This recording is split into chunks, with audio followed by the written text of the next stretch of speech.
आप में से किसी को भी लगता है कि मेरा बच्चा निकम्मा है, पढ़ता नहीं है, सर एक बार हमसे मिलवाइए सर। सिर्फ बचपन से ये मत कहिए तुझे आईएएस बनना है, तुझे मेरा सपना पूरा करना है। हमारे यहाँ कोचिंग परंपरा है। हाँ हाँ, बड़ी बहन भी तुम्हारी बीमार बहुत है भैया, लेकिन तुम भैया ये सब मत सोचना।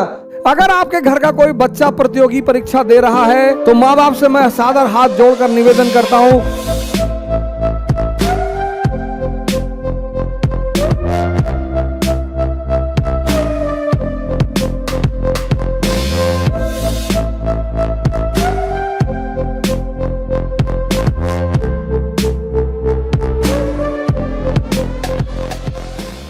बच्चों को मारिए मत सर। आप में से किसी को भी लगता है कि मेरा बच्चा निकम्मा है, पढ़ता नहीं है, सर एक बार हमसे मिलवाइए सर। सर दिशा दिशा सर, मारने से कुछ नहीं होता सर, मारिए मत। मैं राजेश पांडे जी को इसीलिए और बड़ी इज्जत करता हूं, उनका बेटा है, अपने बेटों को प्रोत्साहित करते रहते हैं। कोई बात नहीं, एक अटेम्प्ट नहीं हुआ कोई बात, उनकी बेटी आईएएस क्वालिफाई कर चुकी है, बेटा एक अटेम्प्ट नहीं हुआ कोई बात, दूसरा अटेम्प्ट लो, तीसरा अटेम्प्ट लो, चौथा अटेम्प्ट लो। मैंने ऐसे कई सारे पेरेंटों को देखा, एक अटेम्प्ट नहीं हुआ, कूद के गर्दन पकड़ ली बच्चे की। सर प्रतियोगी परीक्षा मतलब प्रेशर। और मान लीजिए बच्चे का नहीं हुआ और अगर माँ बाप कहते कोई बात नहीं बेटा, 10 बार नहीं होगा तो भी तुझे खिलाएंगे, सर उसका बहुत असर पड़ता है सर। अगर आपके घर का कोई बच्चा प्रतियोगी परीक्षा दे रहा है तो माँ बाप से मैं सादर हाथ जोड़कर निवेदन करता हूं, वो प्रेशर में है, उस पर दूसरा प्रेशर मत बनाइए। हमारे एक दोस्त हैं सचदेवा साहब, उनकी बेटी है सुमेधा सचदेवा, पौड़ी से। सर मैं तो सोचता हूं ऐसे बाप हर आदमी को मिलना चाहिए। मतलब सुमेधा सचदेवा के जो पिताजी है ना सर, मतलब वो बेटी को तो अरे ठीक है हो जाए साहब, बिजनेस कर रहे हैं, ये करेगी, इंडस्ट्री लगाएगी, प्रेशर नहीं देते सर, पूछते ही नहीं सर। सर प्रतियोगी परीक्षा मतलब दबाव। प्रतियोगी परीक्षा मतलब दबाव। उसमें जब परिवार दबाव देता है कि अगर 1 साल में नहीं निकाल पाए तो हम नहीं पढ़ा पाएंगे, सर वो अलग बात है सर, आप दूसरा दबाव पैदा कर देते हैं, वो बच्चा 2 दबाव में फंस जाता है सर। 21 साल कितनी उम्र होती है सर? आप सोचिए आप 21 साल में कितने बड़े बड़े फैसले करते थे।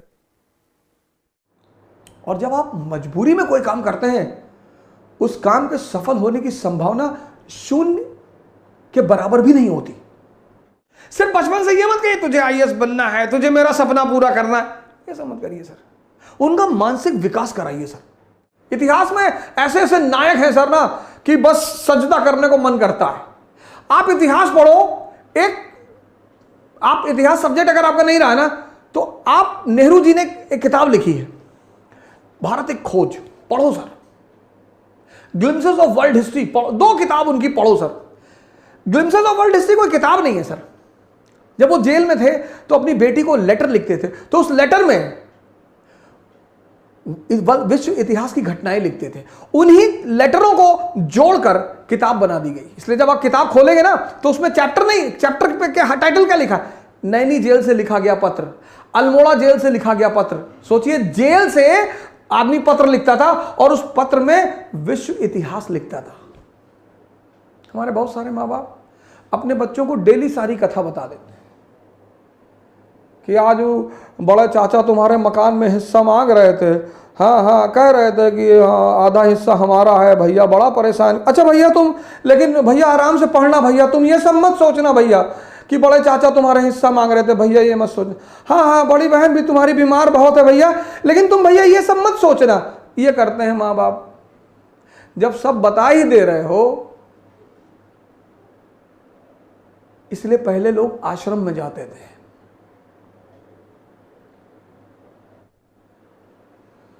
परिवार से कट ऑफ हो जाते थे, तो पता ही नहीं चलता था कि परिवार में क्या हो रहा है। अब तो मोबाइल आ गया। युवाओं का सबसे बड़ा मित्र मोबाइल और युवाओं का सबसे बड़ा शत्रु मोबाइल। इस देश में एक और खराबी है, बहुत बड़ी पागलपन। अगर गांव में एक लड़का इलाहाबाद चला गया तो पूरा गांव जाएगा। हम 12th पास किए तो मेरी माता जी ने कहा कि पीएमटी की कोचिंग कर लो। हम कहा पीएमटी? हाँ, इतनी मुश्किल से पास हुए, इंटर कर रहे हो, पीएमटी कोचिंग कर लो। कहीं नहीं नहीं, डॉक्टर बनना है। इलाहाबाद आई, वहां पे कोचिंग है, उन्होंने वहां पे पैसा जबरदस्ती जाके जमा किया गया, कोचिंग करना है। हमारे यहां कोचिंग परंपरा है।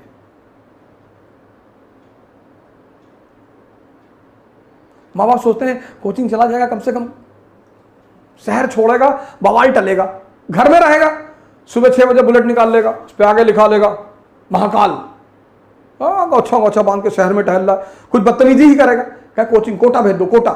बिल्कुल भेजो, पहले उससे बैठो, बात करो, पूछो कि न्यूटन का पहला नियम आता है।